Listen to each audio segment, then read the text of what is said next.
Today's topic is challenges and opportunities in NLP for underrepresented languages. Thanks to Sebastian for joining us. He, just a short bio, he completed his PhD in NLP and Deep Learning at the Insight Research Center for Data Analytics. He is a former research scientist at DeepMind and is currently active as a senior research scientist at Google. And I think this is an interesting topic, so thank you, and the stage is yours. Cool. All right. Yeah. Thanks a lot. Thanks for having me, and great to see all of you here. Let me just share my screen.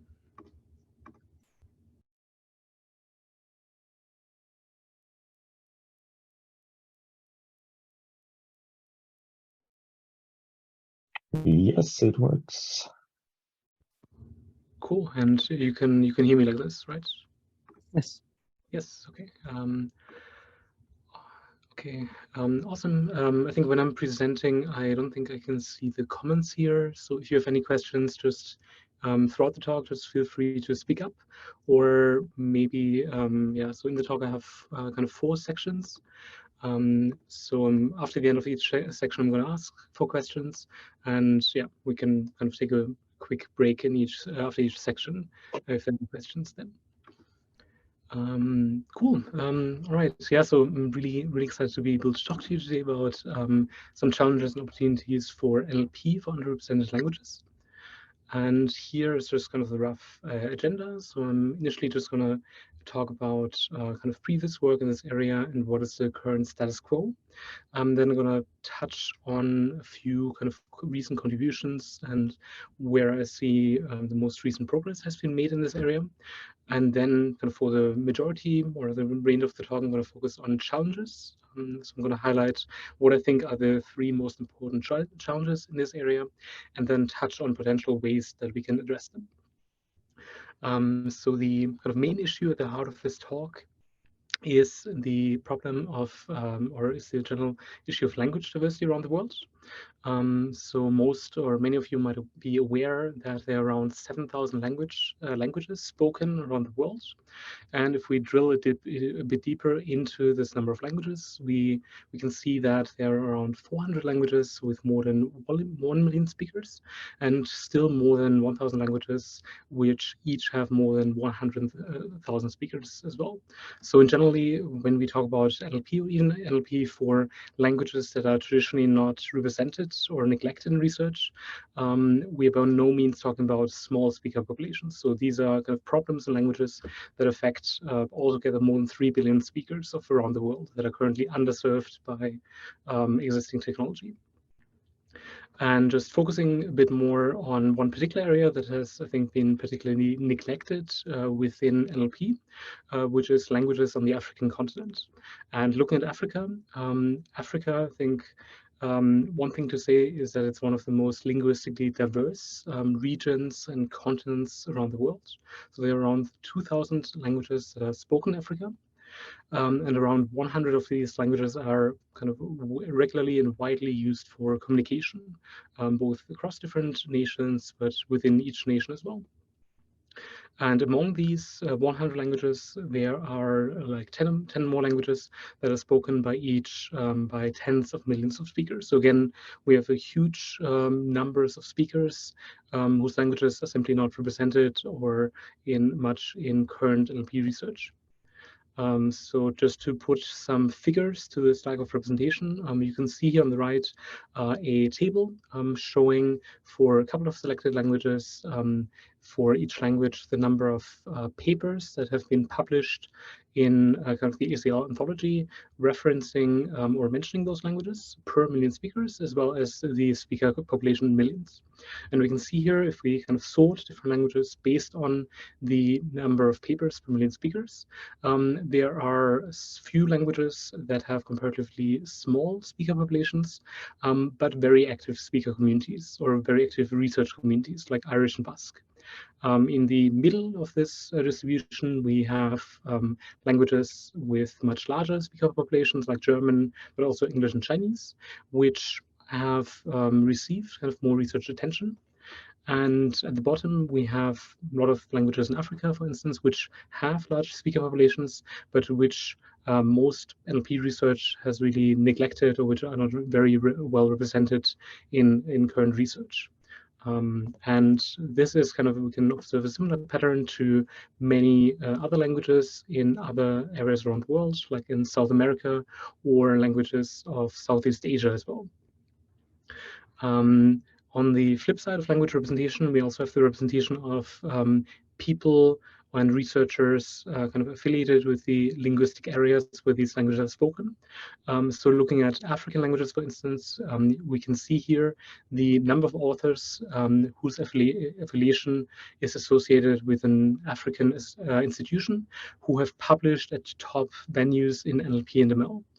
And what we can see here is that even though maybe perhaps recently we might have gotten the impression that there's been kind of at least an uptake or improvement in terms of the representation in this area, the representation in general is still extremely low.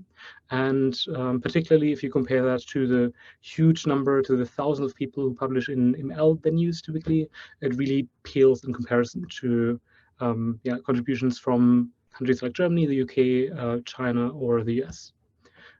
So again, here, even on the research contribution side, we can see a severe underrepresentation problem. As this is an NLP meetup, I don't think I need to say too much about the current state of NLP, but the main two things I want to just highlight that is that I think, in my opinion, most of the state-of-the-art approaches in NLP are based on two ingredients. The first one is kind of a general-purpose architecture like the transformer, which has been able to demonstrate an excellent ability to learn from just large amounts of unlabeled data. Combined with transfer learning. So being able to pre-train these methods in a self-supervised way on the huge amounts of data that are available on the web and online. And kind of in my view, this is essentially a continuation of previous approaches, starting with word embeddings towards kind of early contextualized representations, culminating now into these ever and ever larger language models. And just for us to get all on the same page here, so just for one of the standard models in this area, BERT is basically pre-trained on a masked language modeling task, and BERT here just consists of a stack of token level embeddings fed into a stack of self-attention layers, and is then pre-trained by masking a random fraction of words in the input, whose identity it is tasked to predict at the output. And these models, because they have really demonstrated this remarkable ability to learn general purpose representations from large amounts of data, because of the generality of these representations, these methods can then be applied using fine-tuning, or these days in context prompt-based learning on data of a certain task with relatively few numbers of examples. Now, the reason I'm mentioning this is just to demonstrate kind of the counterparts of the analogies in the multilingual setting. Because multilingually, most approaches that have been used in practice can be seen as more or less direct counterparts to monolingual models, or models that have become successful monolingually. The main differences are that instead of having now a single vocabulary that only represents a single language like English, these models share a much larger vocabulary among many different languages. So as a side effect, we have now kind of words and subwords that are affiliated with different languages in the same joint vocabulary. These models are again jointly pre-trained on large amounts of data, now not just in English, but in many different languages at the same time. But again, using the same pre-training tasks without any explicit cross-lingual supervision during pre-training. And even though these models kind of lack or are not really pre-trained typically much with parallel data, they're still able to learn quite robust cross-lingual and multilingual representations, so much so that they can then be used at inference or at fine-tuning time to be fine-tuned on a specific task in data in one language like English, and then can be applied via zero-shot transfer without ever having seen training data for that particular task in the test language to perform reasonably well on that language at inference time. The state-of-the-art approaches are basically variants of this kind of multilingual BERT type prototype model. So most of these approaches are kind of large multilingual transformer models with large vocabularies that have been slightly increasing in size recently, and that are typically pre-trained on around 100 different languages on data from both from Wikipedia and from the web. Now let's take a step back and again look at the representation of underrepresented or African languages in these models. And we can again see that within those 100 languages, there's actually quite a small number of African languages that are really represented in these state-of-the-art models. And one reason for this lack of representation is the general lack of pre-training resources for many underrepresented languages. So here we can see the distribution of languages in both Common Crawl, so online web data, and Wikipedia for the top kind of 88 languages that are in common by both. And we can see if we look only for African languages, that they're really more on the tail end of these. And most of them will have no articles in Wikipedia and also very few data online, very few kind of high quality data online that is available for them. And even for kind of data sets that have been purposely mined or collected to contain some data in those languages, recent work has actually shown some severe quality issues. So some of these automatically collected or automatically aligned corpora. In particular, for some recent corpora, there have been basically audits showing where people manually looked at sentences and checked whether the sentence actually contains or is in the language that it was supposedly in. And they observed that for many of these underrepresented languages, actually, in some of these data sets, there were less than 50 correct sentences. So even if we use a data set that apparently contains some data in these languages, we still should exhibit caution and kind of double check or really actually make sure that the data is actually what it is supposed to be. Now for kind of tracking the progress of these multilingual models, we can kind of similarly to the monolingual setting where benchmarks like GLUE and SuperGLUE have really catalyzed progress in monolingual transfer learning in NLP. We can also use multitask benchmarks like Extreme here that cover multiple languages and multiple tasks at the same time.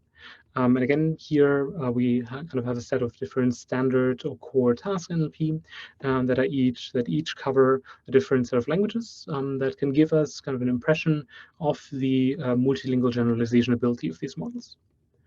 And kind of the average we can take as kind of a glimpse of how well these models do in terms of performing well in a multilingual setting. The standard way most of these approaches have been evaluated in general is based on zero-shot cross-lingual transfer.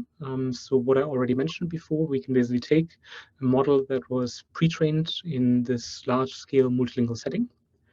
And then in the second step, we can fine-tune this on data of a high-resource language like English.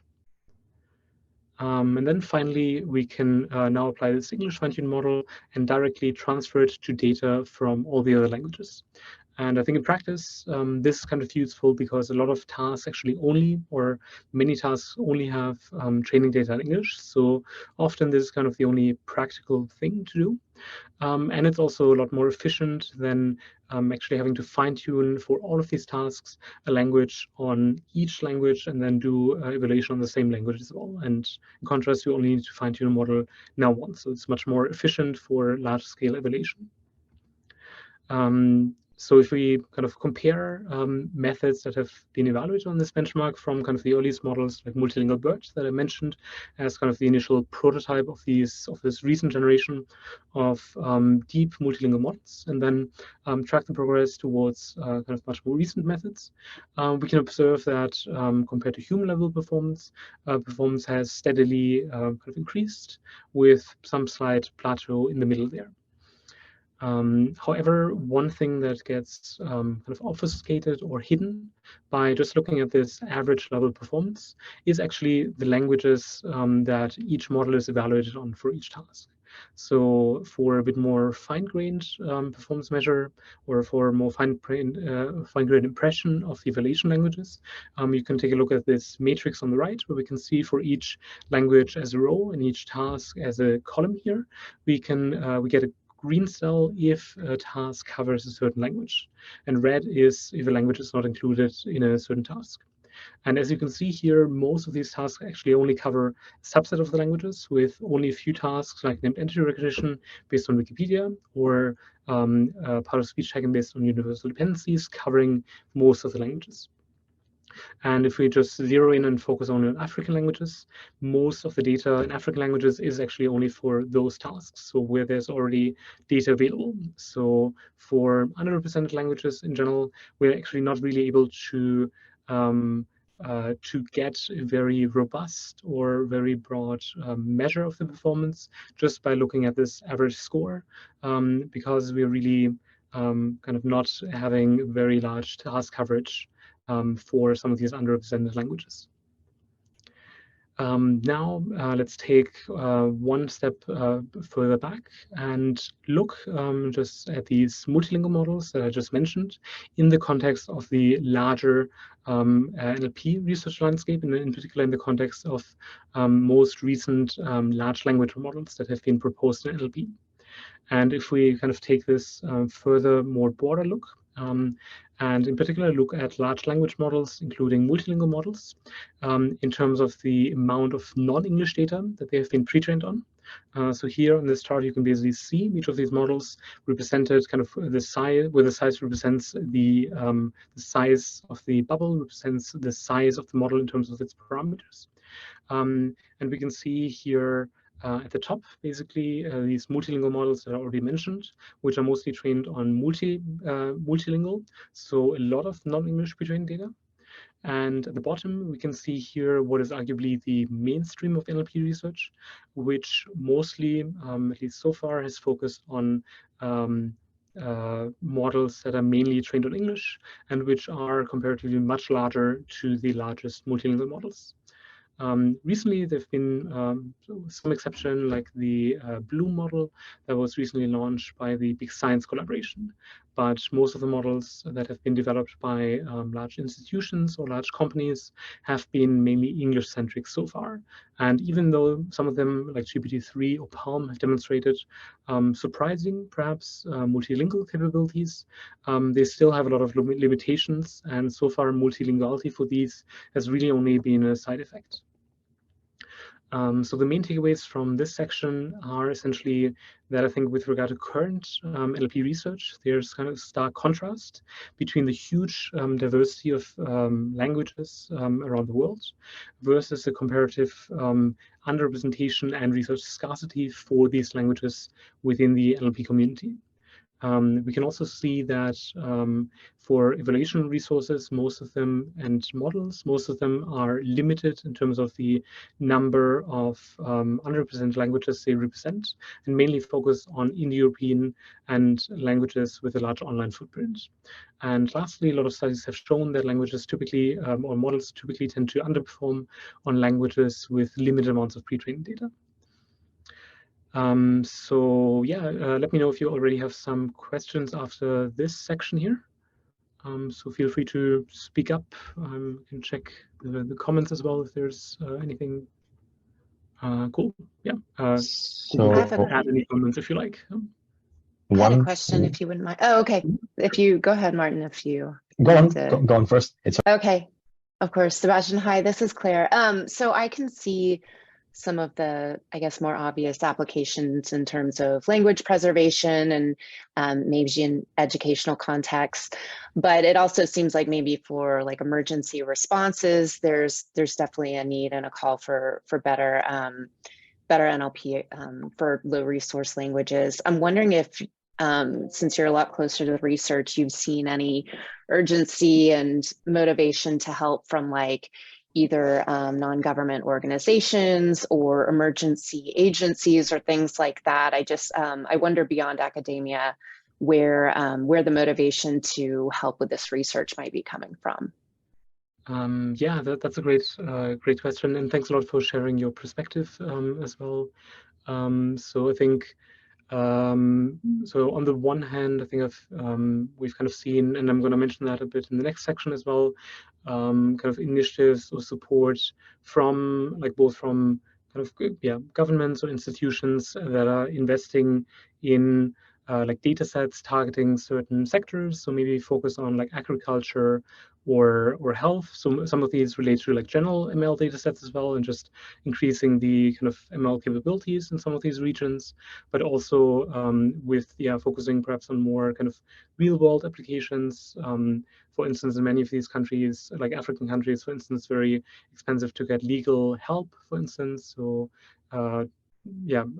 supporting basically work in terms of like legal support or creating data that can be used to train maybe assistive dialogue models for certain domains like legal or like health, in order to support just the ability of governments or institutions to help or respond to queries from their citizens, for instance. Okay, perfect. Thank you so much. Another question we have, in the spirit of what we're talking about, was, so Muhtasham is asking, I trained my first MLM model for my native language Tajik, and also trained name activity recognition model on top of it using publicly available data set.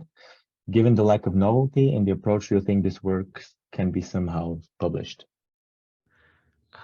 Yeah, that's a great question. And I think that's kind of one. I think you're touching on a very kind of acute and important point there, which is kind of the discrepancy between the I think the importance of this kind of work, and I think the increasing awareness of the community that such work should be incentivized or supported, and in contrast, kind of existing like publication structures or incentives, which focus predominantly on work that is considered novel, whatever the kind of novelty aspects are here, where some of this work is often considered by some reviewers at least as like an application of something that already works to just a new setting. So in general, I think there's a couple of aspects that you can do here. So what I personally really appreciate and like to see is just really doing kind of a more in-depth analysis and really more in-depth treatment of the differences of your kind of setting and like of your language, like Tajik, for instance, with regard to like English or the languages these models are typically pre-trained on, and looking at basically kind of comparing really evaluating the errors that the model makes as a result of that, and trying to correlate them with like aspects with linguistic characteristics of the language to really understand to what extent these like the errors the model makes depend on or are different for this language now, and can be explained by biases in the model or characteristics of the language. And I think ideally, if you can like go a step beyond that, basically thinking about how you can address some of these, or even provide some simple fixes to the tokenization method, or something in terms of ways to improve the model to address some of these errors. So I'll try to highlight a bit of that in the end of the talk. But I think one of the, or in general, generally I'm a big fan of introducing some additional inductive biases into the model to deal with some of these language challenges. And I think if you can find a way to do that, that I think is kind of a contribution that goes beyond just the application or just the development of a new language model. But happy to talk. I'm quite passionate about enabling more of such language-specific work. So I'm happy to talk more about that at the end of the talk. Great answer. Thanks. Cool. All right, and yeah, thanks so much for the questions, and keep them coming. You can add new questions to the comment section in Discord, I guess, and on Zoom here.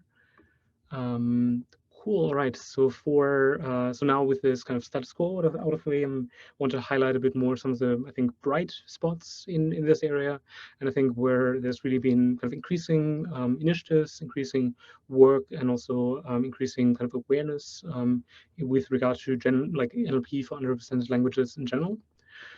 One thing, one kind of big aspect I want to mention here is that I think we've generally seen kind of the emergence of, even though there were already before kind of active research communities dedicated to many different languages, I think in recent years there's been kind of increasing emergence of new ones focusing on particular linguistic areas or different language families. One to call out here, for instance, is Malkani, which is kind of a grassroots community for African languages in particular, which has like a Slack channel with kind of quite a large number of diverse members from different African countries.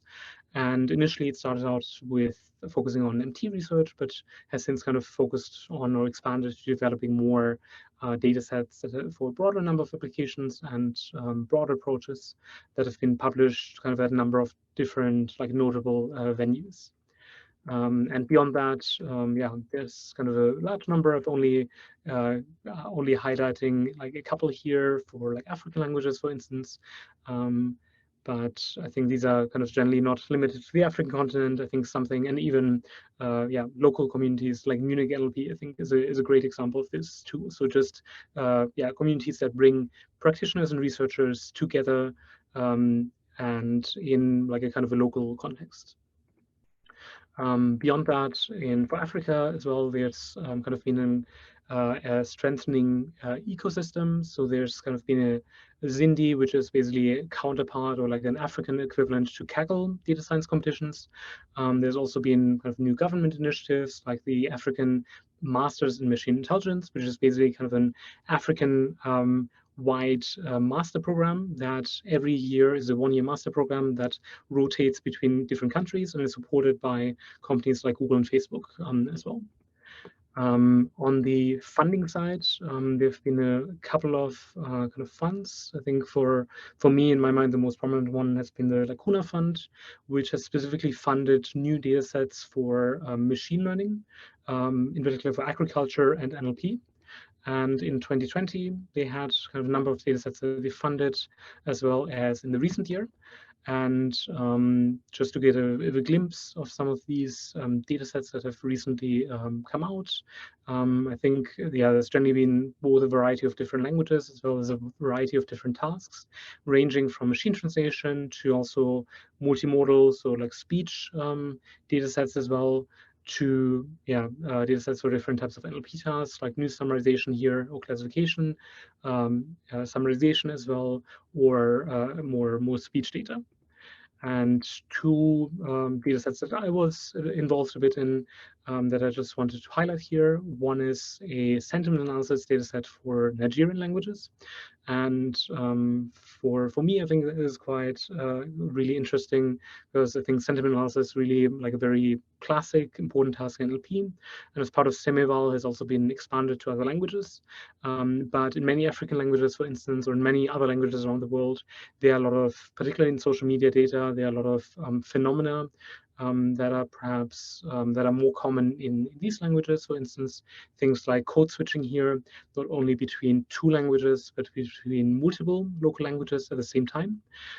So I think just expanding these data sets or these standard tasks to more languages really brings a lot of potential for just investigating and developing models for this task that can deal with perhaps a wider set of challenges.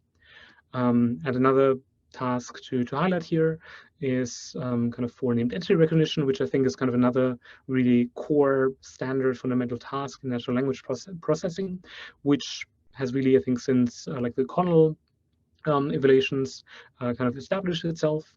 And again, here, I think in different African languages, there's kind of additional challenges that are not that common or not that well represented in like usual NER data sets.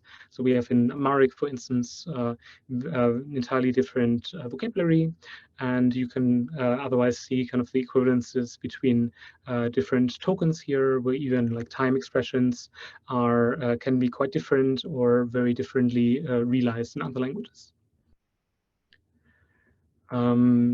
Secondly, on the kind of industry side, another thing that I found encouraging is that there's been kind of an emergence of like local startups, or startups that try to grapple with or try to develop NLP technology for some of these languages. So one example I found quite interesting was here another African NLP startup that worked on developing a language model for an Arabic or Tunisian dialect of Arabic.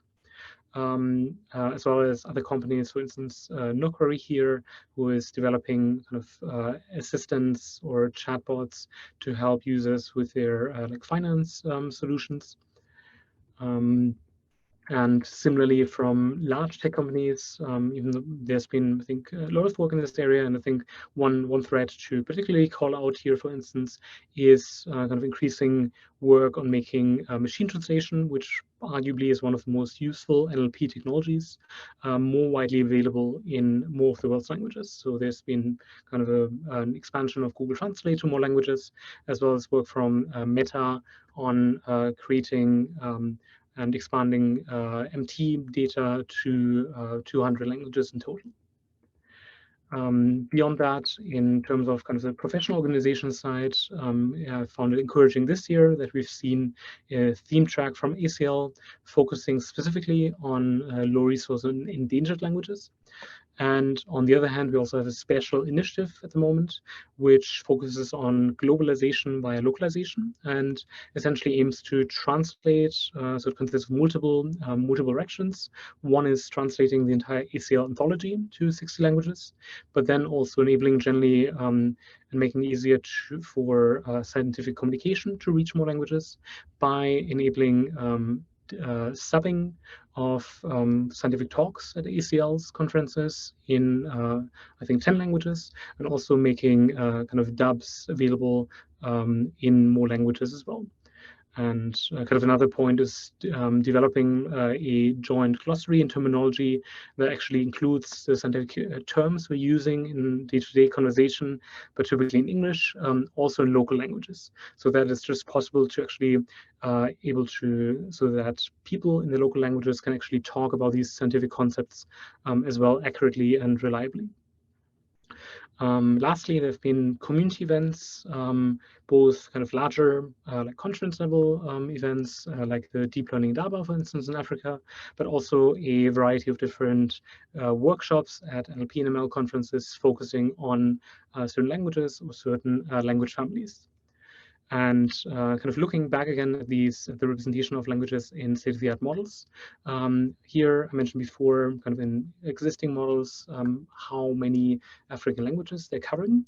But we've also seen recently kind of an emerging trend of models and language models that are specific for certain language families. So for instance, here are two kind of recently developed models for African languages that, as you can see, cover a much broader set of African languages by focusing specifically on those.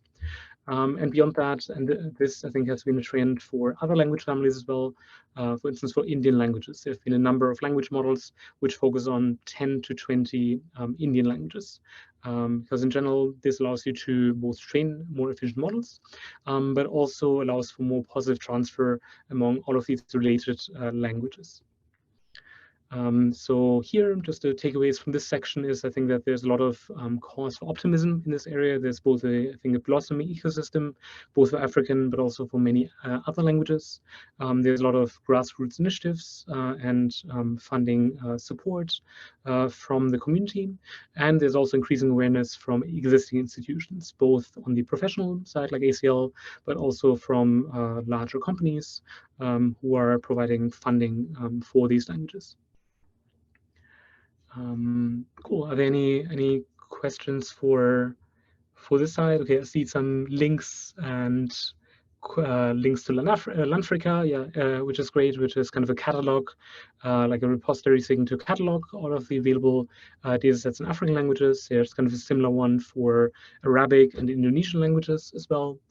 Are there initiatives to collaborate with actual linguists? For some of these collaborations, so I know there's kind of a larger collaboration of like Indonesian researchers, for instance, which also includes some linguists. And I'm aware, I think in some of these communities like Malkani, people really come from a wide variety of different backgrounds. So there's a lot of people who are drawn to this area and who come from a linguistic background as well. But yeah, I think in general, there's probably more that could be done still to actually make sure that we have stakeholders and people involved in these communities with a diversity of different backgrounds. Cool. Okay. If there are no more questions, I'll go on. All right, so from these kind of recent progress, let's look ahead in the future and to challenges and opportunities in this area. And so for challenges, I mainly want to focus on three, which mainly regard limitations, both in data and compute, but also language typology.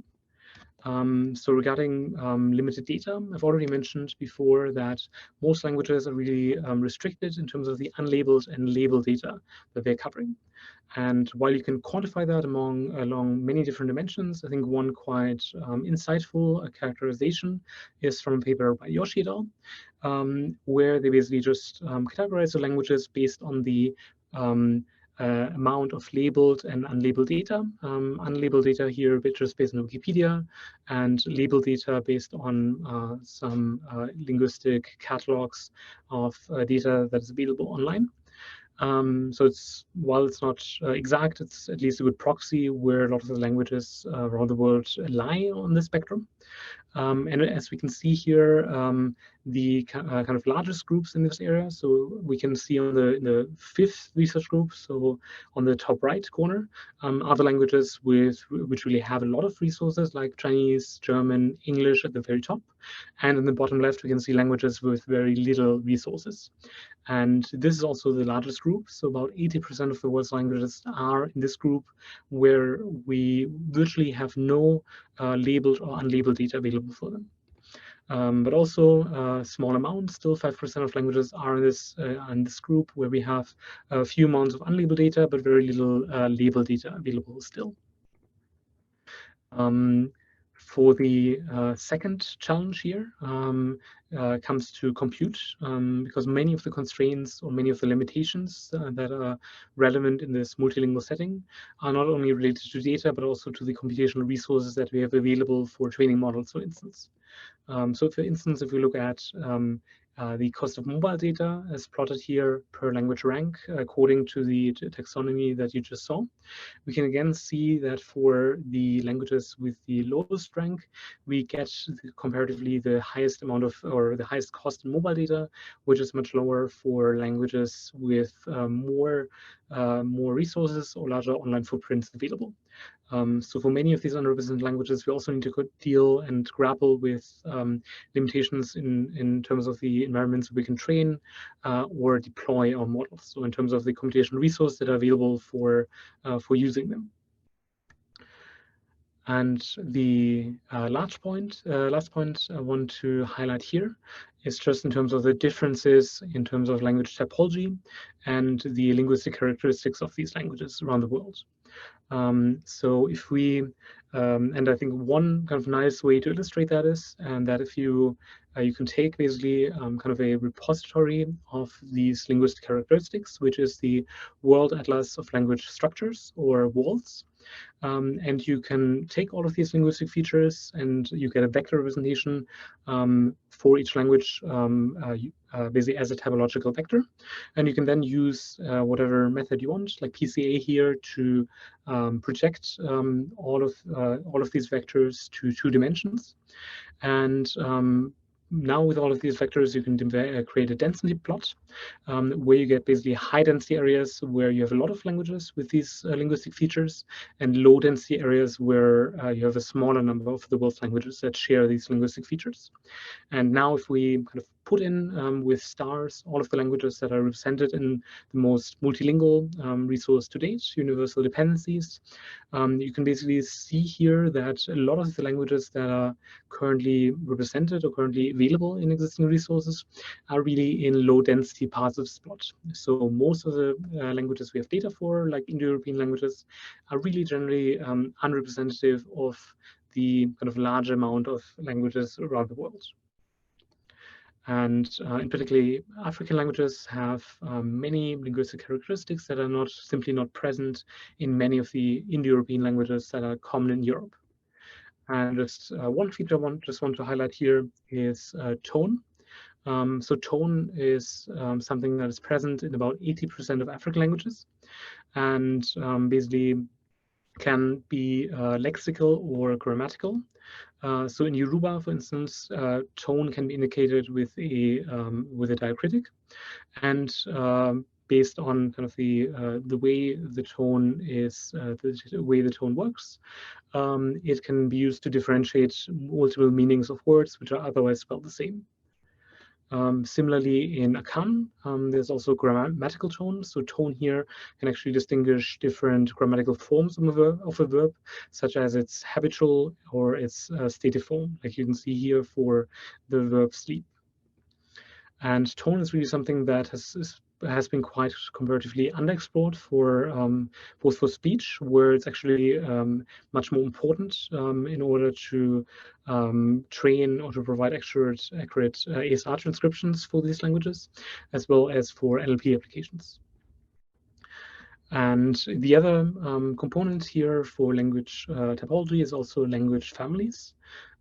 So many linguistic areas around the world, actually, like Africa, for instance, actually more uniform if you just look within that particular area. So Africa, even though it has about 2,000 languages, has only kind of a handful of different major language families or major language groups here. So the models or modeling actually can be very useful bias to train models on related languages in this case.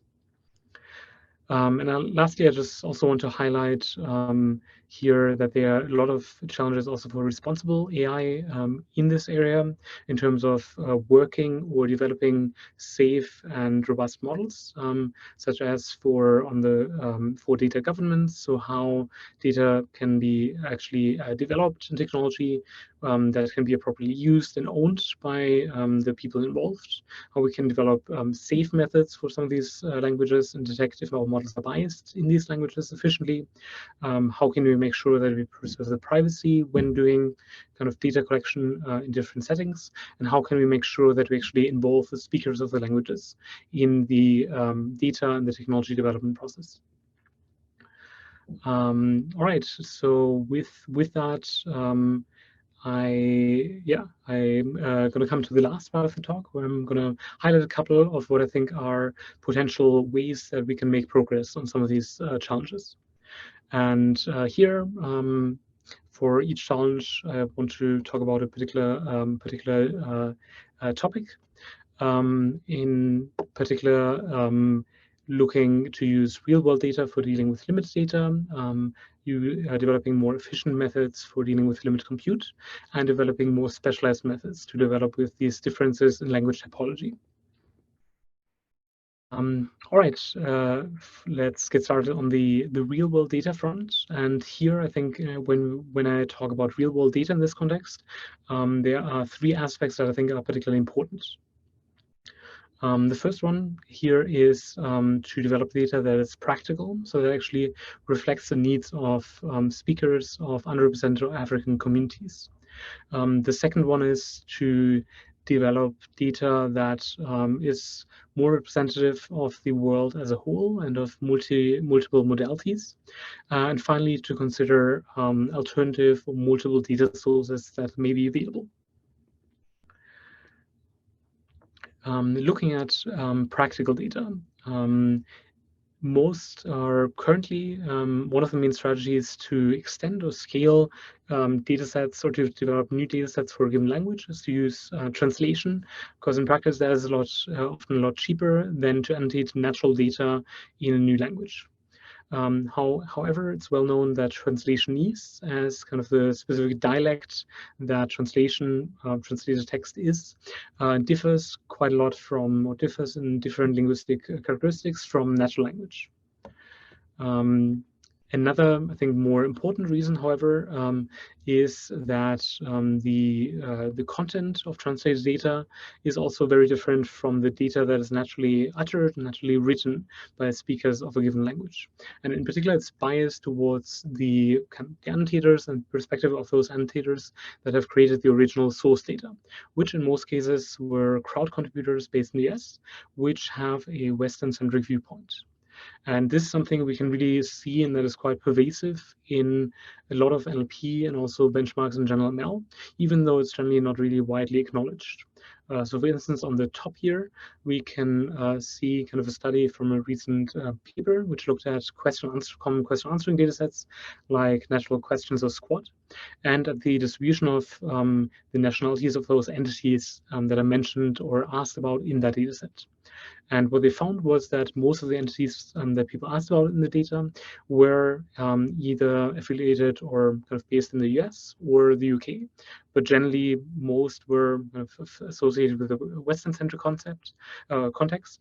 And there's really a negligible amount or number of people and entities that come from anywhere else than a Western-centric context. In addition, even for multimodal datasets that are widely used like ImageNet, we can see the same bias. Because ImageNet is based on English WordNet, it mainly focuses on concepts that are relevant in a Western setting, like tailgating, which you probably only know in the way that's represented in ImageNet if you're based in the US, where it refers to a party that is, or a impromptu barbecue that is held along the trunk of a car, typically around a sporting venue, and something that is really only known if you're kind of exposed to that in a US-based environment.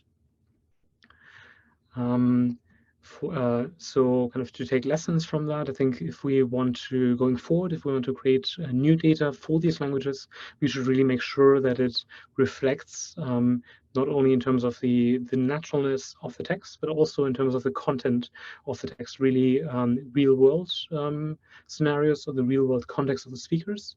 And ideally, that it also reflects kind of scenarios that may be useful in the real world in domains like health, education, and finance, which can lead to potentially more practical impact in those different linguistic areas. And one example to highlight potentially here is a startup in Africa, in Uganda, which works on NLP in the legal setting, which aims to connect which aims to use NLP technology to better connect people with lawyers and to help lawyers facilitate and make it more efficient for them to give legal advice to people in Uganda. The other thing I want to mention here in terms of kind of generally creating data or improving the status quo is how the language model development cycle looks like for other languages. So in practice, typically as researchers, we're focusing only on the kind of latter aspect here, where we're using existing data and using our AI toolkits or frameworks to train a model on that. And then optionally, if we maybe work on natural language generation, have some humans or ourselves doing human evaluation as well. or developing certain automated metrics for evaluation. But in general, what we are really kind of typically neglecting or not really thinking about is the way that actually the data was generated or created in the first place, and which typically involves some content creator having to use a keyboard to write their text, perhaps annotators that again use some auxiliary technologies to annotate the data, and curators relying on crawling or language identification technology to identify text in those languages. And if we look for kind of the presence of these technologies for many languages around the world, we can see that most of these technologies are really like either absent or underperforming.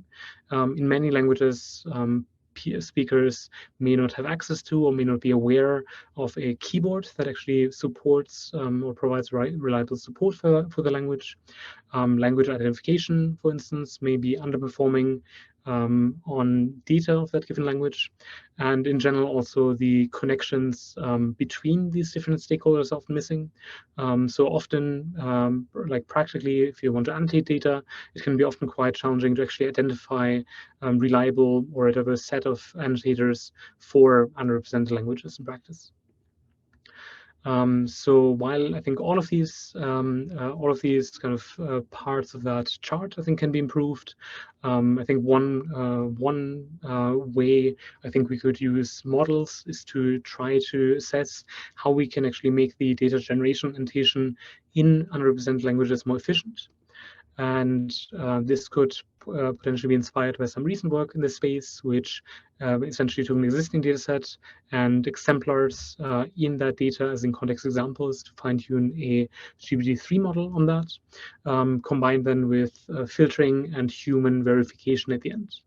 And yeah, I think in this kind of human-assisted or human collaborative space, I think there's a lot of kind of improvements to be had in simply improving our annotation or data collection or elicitation technology using some of the insights or improvements from our large models. On the multimodal side, I think multimodality is particularly important because text, as I already highlighted before, is exceedingly rare for most underrepresented languages. However, that doesn't mean that data for these languages is not available, or that these languages don't have data available in other formats. But most of these formats are really currently locked or unable to be used by existing methods or our current frameworks. That is because the data currently is locked in formats like handwritten documents, in non-digitized books, in lexicons, or even other modalities like radio, podcasts, or broadcasts and YouTube videos. So Stephen Bird, for instance, who's working on Aboriginal languages in Australia, has called for mobilizing the archives, so really leveraging this kind of untapped data that is currently out there but not really accessible or ready to be used by current approaches. And many African languages in particular are more commonly spoken than written. So for these languages, it's actually much more crucial or important to actually also develop models that support the spoken or the speech modality. And here, I think there's kind of both for the NLP community as well as for researchers working in the space, I think a clear kind of potential to kind of leapfrog or overcome this reliance so far of our models on textual data online by focusing on what we can learn from speech data or other modalities as well, and to potentially kind of drive the development of such like multilingual, multimodal models in this space. And in particular aspects, like I mentioned before, like tone, or also how text and speech interact, and different linguistic characteristics are really quite unexplored in this space. And again, I think here it's quite important still to, if we look for developing new resources that cover different modalities, to actually, again, capture and cover resources that accurately reflect the concepts and practices in this space. And a nice recent example here is the Marvel dataset that was published at NLP last year, which is kind of an image reasoning dataset, but which made the explicit effort to source data from a diverse set of annotators and a diverse set of cultures and languages. And here you can see, for instance, the Swahili portion or Swahili example of the data, which focuses on a particular Swahili concept that is the leso, the handkerchief, and something that is quite culture specific in this case.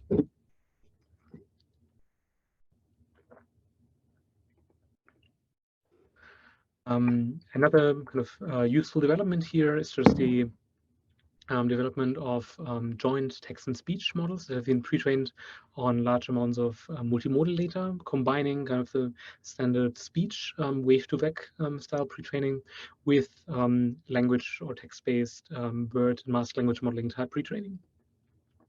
And this again has to be combined with new benchmarks that can evaluate approaches in this area, for instance, focusing on text and speech representations in different languages and speech. And just to give one other example in terms of how we leverage additional and alternative data sources. You can see, so here, if we kind of plot the coverage of most of the data resources that have been used kind of traditionally in this area, we can first see that multilingual birds, the 100 languages, cover about 1% of the world's languages. Beyond that, Wikipedia or Common Ground support about 4% of the world's languages. And if we go further, the Bible as a data source covers about 1/4 of all the world's languages. But one language or one resource that has so far not really been integrated very much into multilingual models are bilingual lexicons. And in particular, there are resources available like Panlex, which is kind of an open database of lexicons, so of words in a given language and their translation in another language, that covers to date more than 5,000 languages in the world. And so here, I just want to highlight kind of one potential way that we can leverage these lexicons to directly improve performance of these models. And one way to use them is basically to use them to generate data on which we can then directly train our models. And so for generating or for leveraging data in new language, there are basically two ways that we can use data of a target language to improve the performance of our model currently. The first setting here is, we can call that target language adaptation.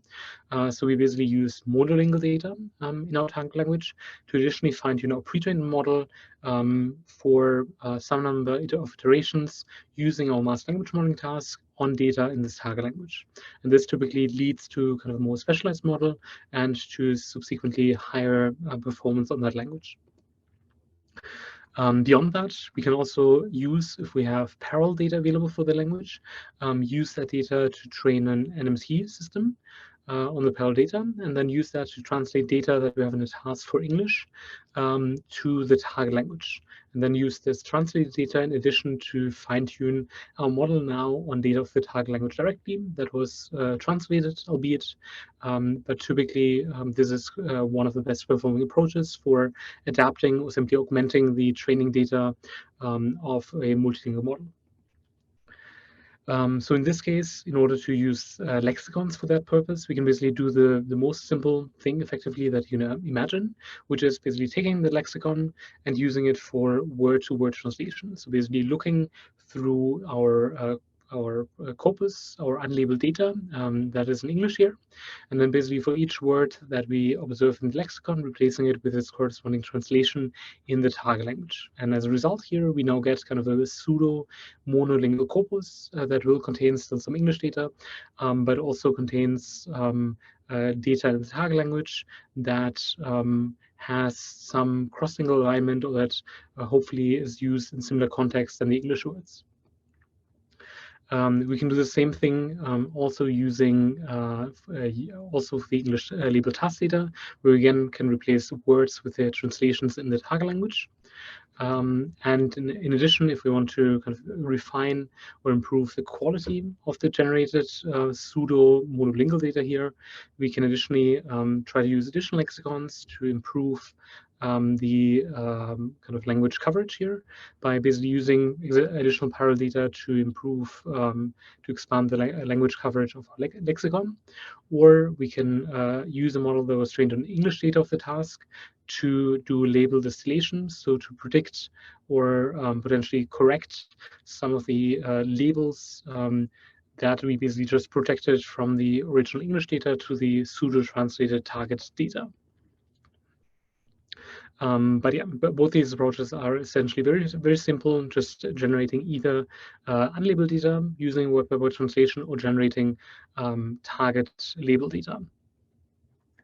And for the results here, we can distinguish that in a setting where we assume this is the only, so this pseudo data is the only language data we actually have available in a given task or in a given language. So in this no text setting, which is relevant for 80% of the world's languages, like I mentioned before. And here we can see here across different tasks and in general the pseudo fine-tuning. So doing word-by-word translation of the English labeled task data actually performs best and gives kind of improvements of up to 15 percentage points. And if we also evaluate these in a few text setting, we can see here that in a few text setting, typically doing this pseudo masked language modeling approach performs best. So augmenting the kind of small amounts of monolingual data that we have in language with additional amounts of pseudo-generated unlabeled data, and using that to simply adapt our language model to data of the target language. So the takeaways of this section are essentially that we should create new data sets that really reflect the needs of local communities. And I think it's particularly important or will be useful in the future to develop multimodal resources, as well as focus on alternative data sources in these languages. Okay, are there any questions for this part? I see a question in chat, and I would like to ask a follow-up question after that. So Claire is asking, can you explain what is meant by uniform in the context of a language family, and how that is defined or measured? This refers to the few language families in the African continent. Right. Yeah. Okay. Good question. Yeah. I think so. Uniform mainly meant here that these, even though we have 2,000 languages, the language families that we only have a comparatively small amount of language families, because generally, even though that's not always the case, but a lot of members of language family will kind of will share linguistic characteristics, or will be more similar to kind of languages in the same language family compared to languages of a different language family. So kind of meaning more that there are many related languages in this large pool of 2,000 African languages.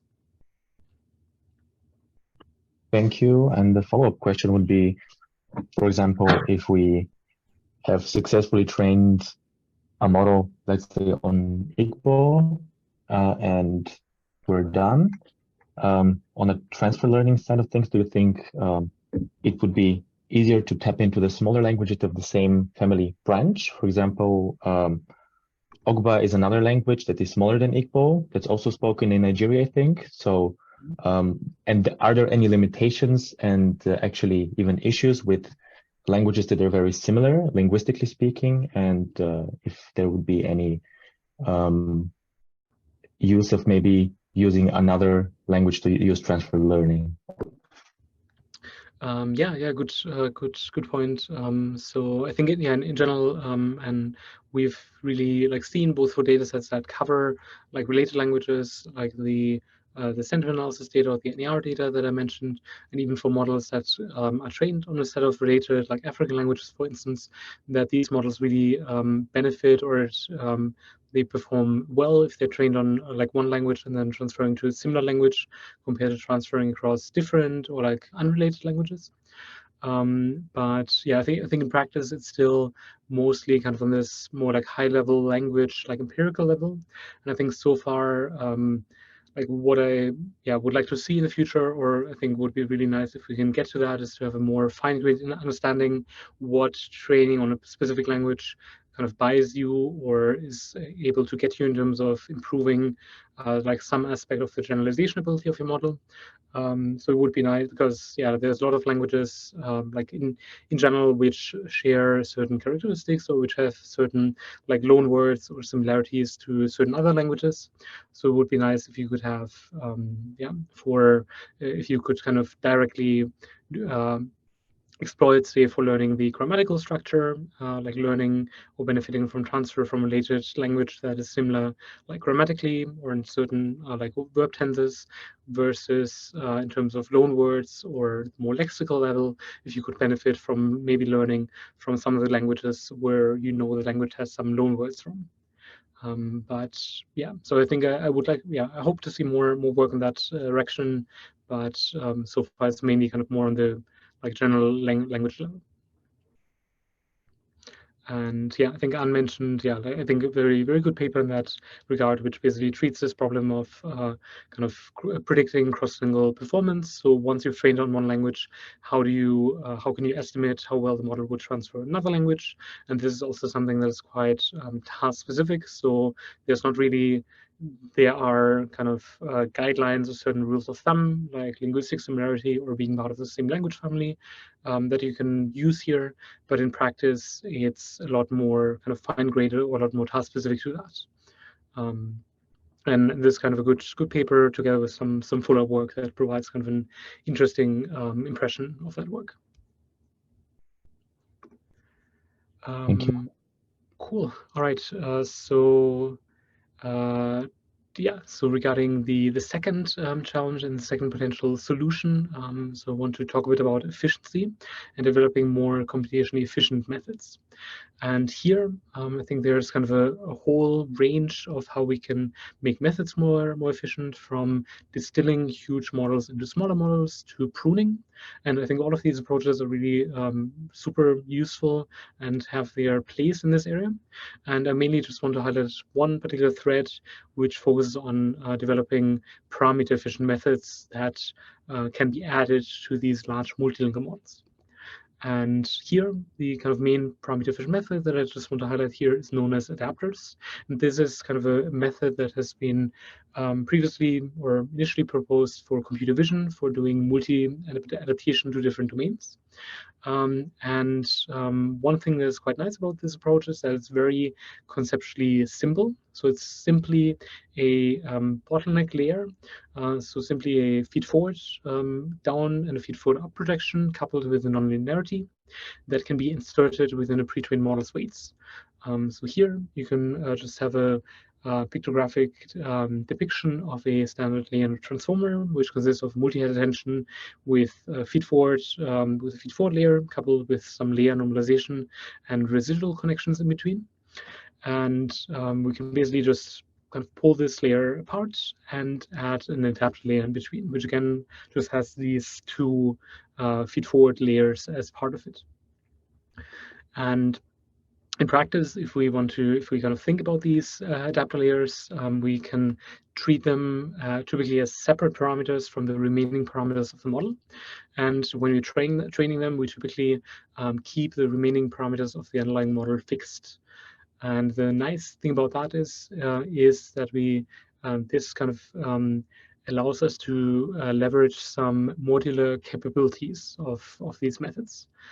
So in practice, in the multilingual setting here, we can basically train kind of language-specific adapters by taking our pre-trained multilingual model and basically inserting these adapters and then training them on a given task that we know learn some useful representations for our given language of interest, such as doing masked language modeling on English or on Quechua, for instance, here. And in practice, kind of by doing that and keeping the remaining parameters of the model fixed, the adapters essentially learn transformations or learn representations that make the underlying model more specialized towards the particular language in this case here. So in this case, we're learning essentially language-specific transformations that make the underlying model more specialized towards doing masked language modeling in this language, which kind of is a task that generally captures kind of knowledge in a given language without changing any of the other parameters of the model. And because we can keep the remaining parameters of the model fixed, we can now simply exchange one adapter layer for another.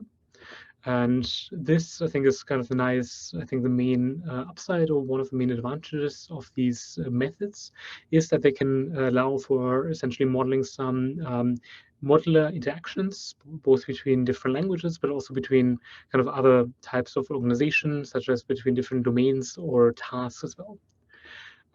So just to illustrate, one way we can kind of leverage and use these modular interactions is kind of in one approach that we termed MADAX, where we essentially have, in the first step, we learn these language adapters using large mass language modeling. And we can do that both for English here as well as for Quechua. An adapter, again, is inserted into every layer of our model here. In a second step, we can kind of, using our language adapter for the source language of our data, we can kind of stack a task adapter on top of it. And we basically train this task adapter again by freezing all of the other parameters and also the language adapter. And hopefully, kind of in practice, we would hope that by having already kind of learned to encapsulate this language-specific information, our task adapter hopefully can now focus on capturing mostly information that will be relevant for the given task, and hopefully quite general across different languages. So that in practice, then in order now to kind of emulate the same zero-shot transfer setting that we use for evaluating these models, we can now basically just substitute our source language adapter with our target language adapter to make our model directly useful for data in the target language.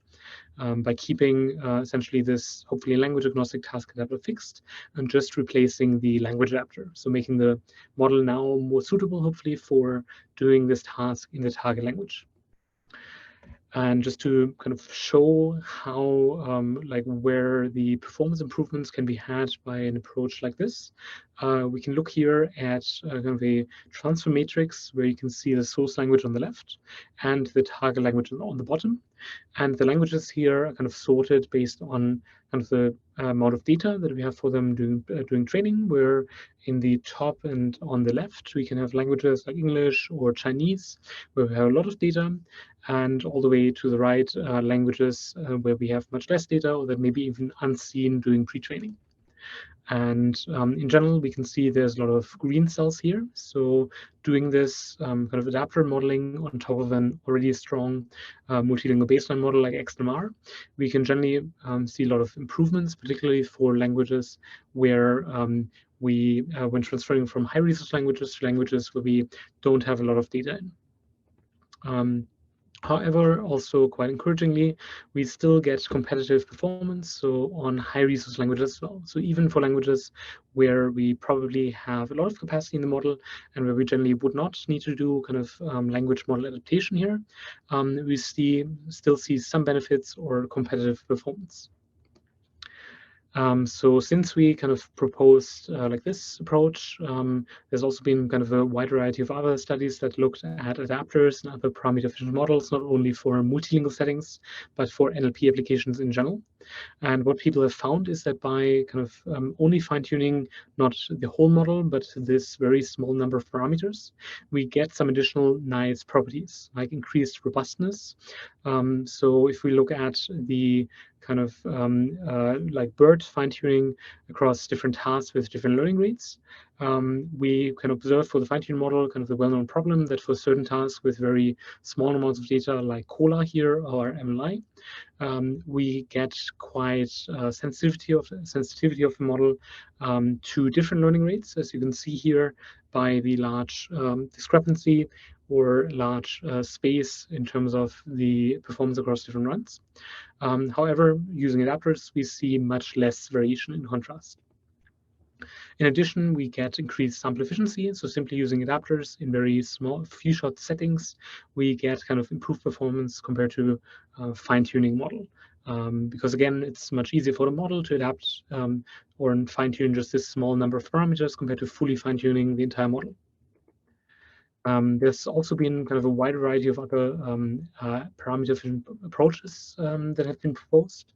Most prominently, perhaps continuous or soft prompt methods that simply add kind of a continuous prompt vector to the input and then simply fine-tune these prompt parameters for your target task.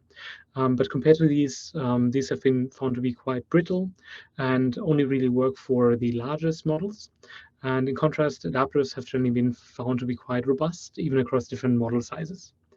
And kind of the nice aspect here is because they're so kind of simple in their initial design, is that they allow for initial extensions, both in the way we can combine them. So whether we want to stack them on top of each other or kind of average representations, which can be used to express hierarchical domains, for instance, here, or the way we use them in practice. For instance, instead of learning the parameters directly, we can condition the parameters on certain other types of metadata, like language identity, and use a separate small hypernetwork to generate those parameters directly instead.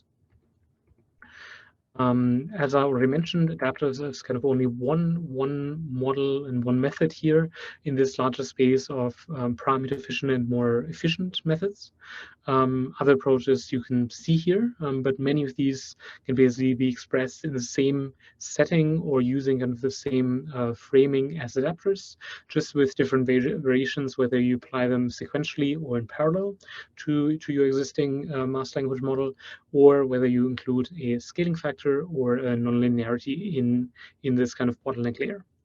And finally, there are also kind of other approaches that don't really fall in this framework directly, like subnetworks that can be used via pruning, like with the lottery ticket hypothesis, where you can also identify subnetworks that are particularly salient for certain task or languages, and then again combine these like language and task-specific subnetworks for effective zero-shot transfer to new settings. So the main takeaways from this section here is that I think particularly this area of, so in practice, it's really useful to allocate or be able to allocate language-specific capacity to existing models, just to make them more useful to languages where they either have not seen a lot of data or they may have too few capacities to be able to appropriately model them, and to do this in a quite parameter-efficient manner. And as I just showed, this can not only improve performance, but also lead to more robustness or better sample efficiency, and can allow for more extensions down the line. Cool. Okay, I don't see any questions in the chat here. If are there any questions otherwise? Yeah, I would have a question.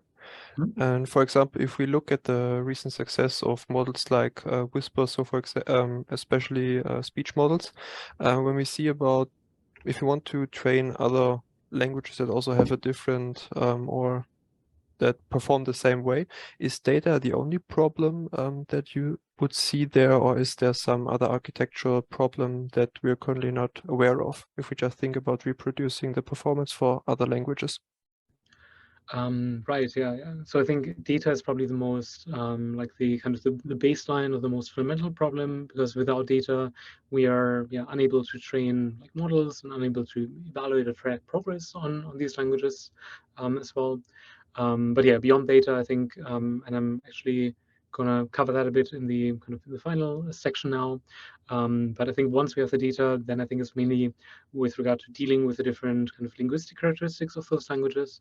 And yeah, I think most prominently for NLP, for instance, dealing with kind of tokenization or how to represent words kind of on a basic level is quite different from the best or the most optimal strategies that we would use for English or for morphologically poor languages. So even there, I think there's kind of things that we can do to improve models once we have the data to like additionally fine-tune these models on unlabeled data. And yeah, I'm not sure, probably for speech as well, I would imagine that if you actually have access to the like Whisper model, like the parameters, that it would still benefit from actually fine-tuning it on some additional speech data in like certain languages that you care about. And on the speech side, it may be still, or maybe at least on the kind of generation decoding side, it would perhaps also benefit from kind of thinking a bit more about the decoding aspect, or how to represent words in different languages more robustly. Okay, I see. Thank you. Cool. All right. So with oh yeah, and one thing I forgot to mention as well, there's kind of one open source repo available that's called Adapter Hub, that basically builds on Hugging Face transformers, which, if you want to play around with some of these language adapters or task adapters, provides basically kind of easy to use adapters that have also been trained already for a number of languages. And there's actually quite a set of active maintainers and contributors to that project. So it actually already covers a lot of the kind of methods that I just mentioned that go beyond adapters as well. All right, so with that, and yeah, thanks a lot for also sticking around. I know it's quite late as well today. So yeah, with that, I just want to cover kind of the last part of the talk, which regards kind of developing more language-specific and more specialized models. And here in particular, as I mentioned already before, kind of given that there are a lot of related languages on the African continent, these models or these languages really benefit from actually developing models that focus on subsets or groups of these languages, which can share information and lead to positive transfer among these languages, better so than large language models that cover hundreds of languages, where all of these languages compete and kind of for model capacity and potentially interfere with each other. And in addition, I think I hope in the future that, I think while most of this work so far has just focused on languages kind of as monoliths, and has mostly been applied to standard variants of these languages, that we will also see more work, particularly in these kind of language family specific models, focusing and extending to varieties of languages, for instance, for and dialects of Arabic languages, where there are kind of a large variety of different dialects represented, as well as for Chinese dialects as the most obvious ones. One thing I'd like to highlight here in particular, or one I think quite kind of lesson that I think is quite ubiquitous or has been famously become quite famous in the general ML space, is this kind of post and statement from Rich Sutton, who basically said that these general purpose methods have the biggest power of these methods is that they can continue to scale with increased computation, and that so far there have been mainly like two methods that have been able to, or two general paradigms that have been able to demonstrate this kind of extensive scaling ability, which is search and kind of learning in general. And I think this is something that I think is often kind of used to basically justify why we should just continue to invest in ever larger models, and just models that are really kind of huge, large language models in general.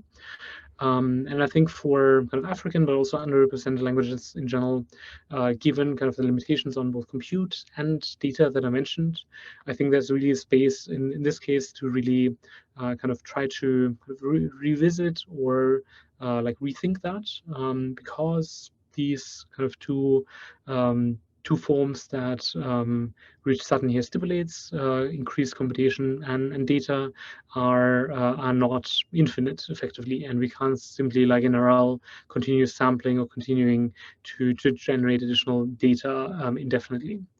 So I think for these languages in particular, it's really important to consider trying to incorporate some amount of language-specific knowledge into our language models.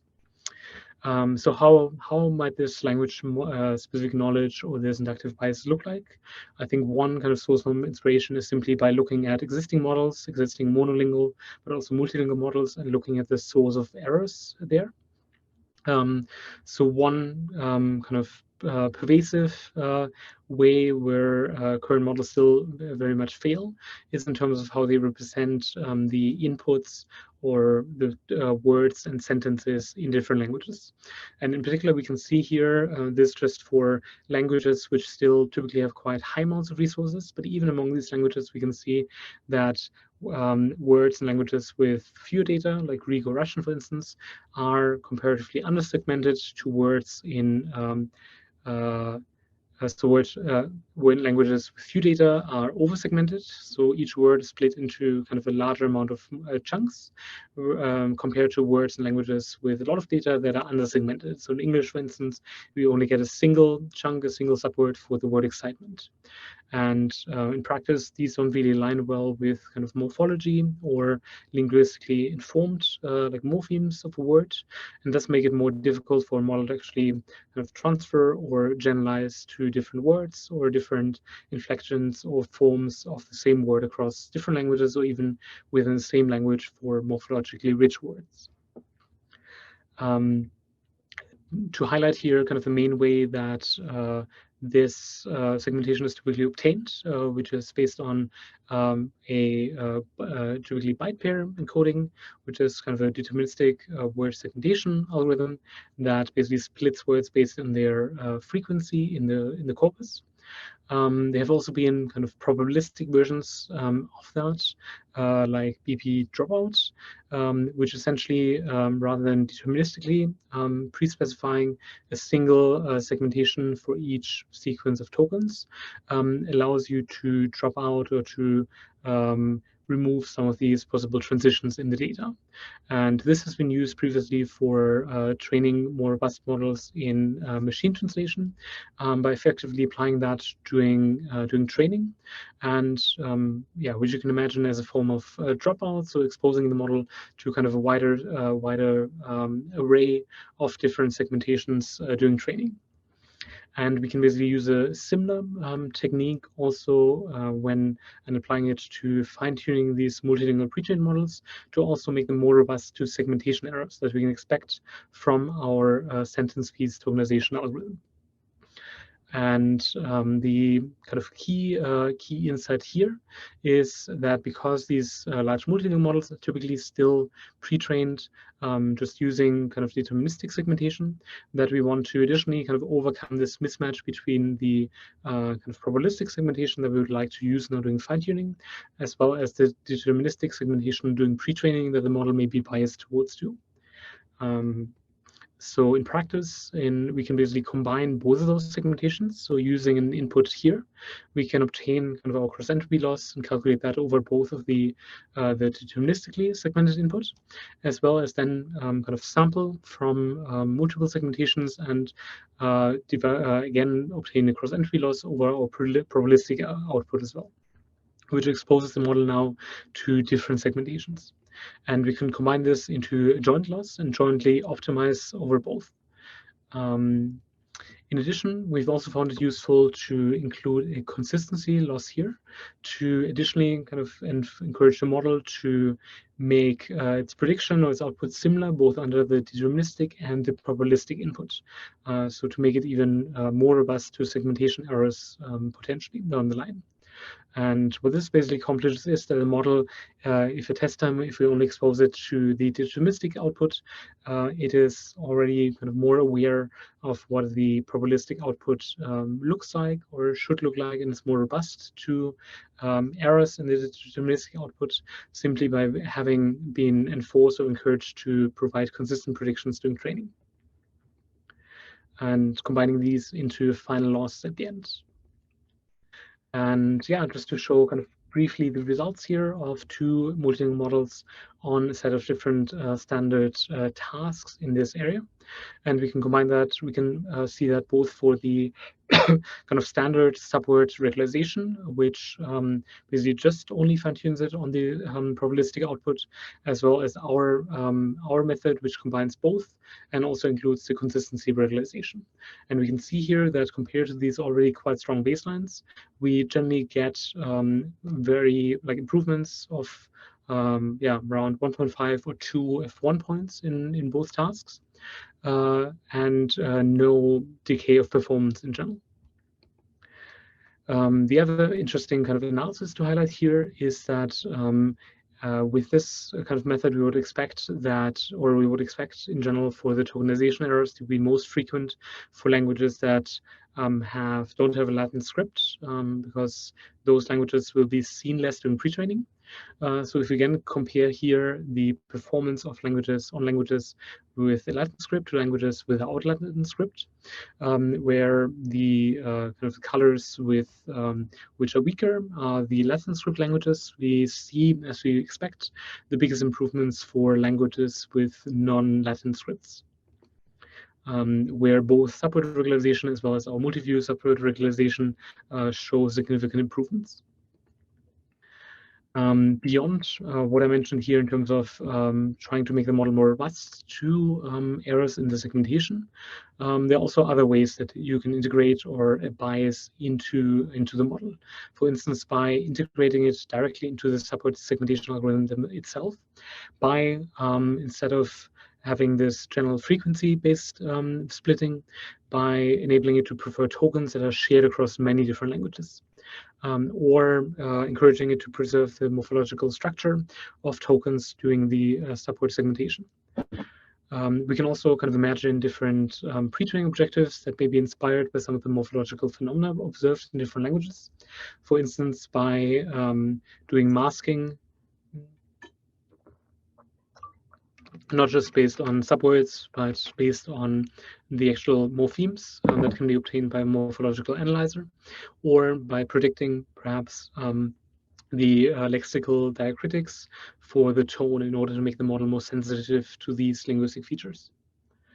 Another example I just want to highlight here is that recently won kind of the best linguistic insight paper at ACL this year, which basically proposed a model for the African language Kinyarwanda. And in this case, the model essentially consists of a transformer stack at the top here.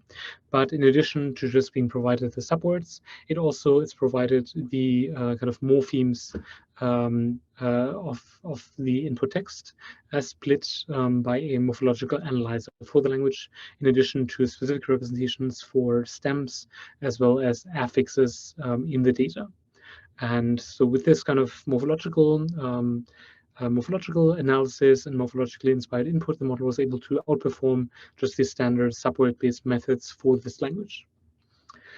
So lastly, I just want to highlight here from this part of the talk that kind of main that I think there's kind of generally developing methods that focus on certain groups of languages or dialects, I think is a promising direction, as well as trying to incorporate linguistic information or additional inductive biases to really overcome the limitations of current models for the languages that we want to apply them to.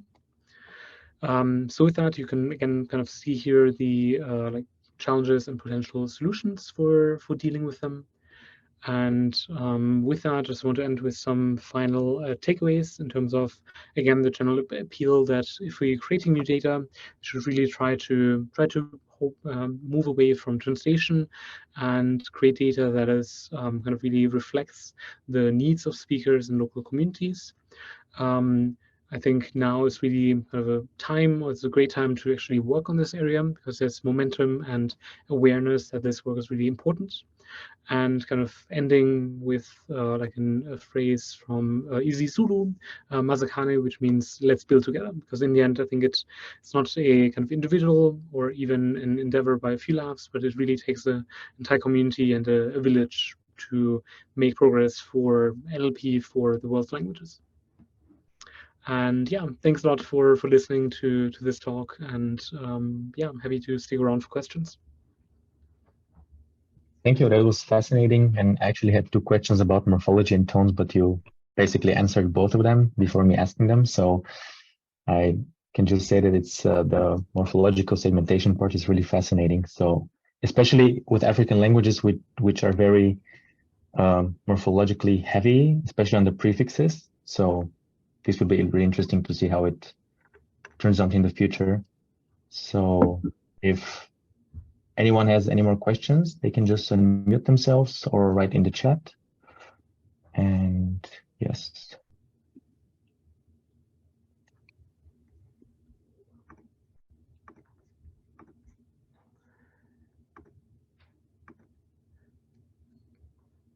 So maybe I can start while others are like thinking about their questions. So yeah, thank you again for your time and presenting this wonderful work. I was wondering that you touched about the topic of initialization bias between the multilingual models and the multilingual corpora, let's say. But I never saw, let's say, the within one language, within English, the topic of initialization bias, like how does this initial data affect the target task? Can you touch upon it a bit, or maybe recommend some papers, because I never saw it, so I would really appreciate it. Sure. Could you just clarify what you mean exactly by initialization bias here? Yeah, I mean, like how initial data affects the target task. Like, Right, for okay. example, yeah, sentiment model trained on the wiki versus sentiment model, let's say, trained on Reddit. Have you seen any work touching upon that? Right, okay. I mean, I think yeah, so I think in general, I mean, what is probably more common, or what has more commonly been investigated, is the effect of different kind of domain transfer, or kind of performance of model trained on like out of distribution, or different distribution data for a given task. And I guess in practice, maybe the more common settings is, for instance, a model trained on like movie reviews, or different types of product reviews being applied to new domains, or like new types of like customer reviews for another set of products, for instance, where people have shown often, if a model kind of has like overfits to certain like sentiment words, certain types of biases in the data, that can lead to like deteriorate performance down the line. So yeah, I'm not sure. I mean, I think beyond kind of domain adaptation in general, I'm not sure what would be kind of the most relevant thing for this language. I mean, I think for the setting where we have like a source language and then data in a target language, I think the paper that was mentioned by Anne before kind of captures that dimension quite well. But yeah, if you're looking for like a more specific thing, you can also maybe you can reach out later, and I can see if I can think of something else. Sure, thank you very much. Really appreciate it.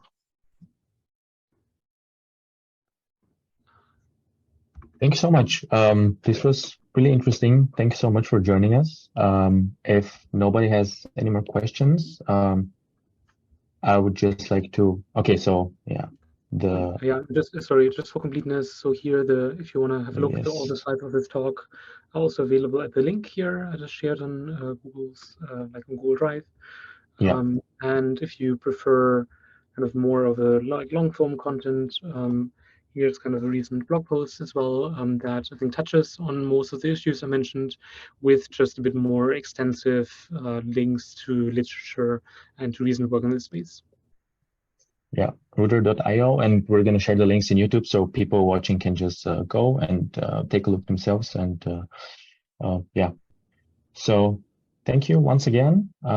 Thanks for taking the time. And yeah, so for the people in the talk, tomorrow we have another interesting event. So look at our Discord and with Dr. Matthias Asmacher. And thank you once again, and see you. Thanks. Cool. Yeah, thanks a lot for having me. And yeah, sorry I couldn't be there in person. I hope I can meet some of you soon at some point in Munich as well, or at another NLP conference.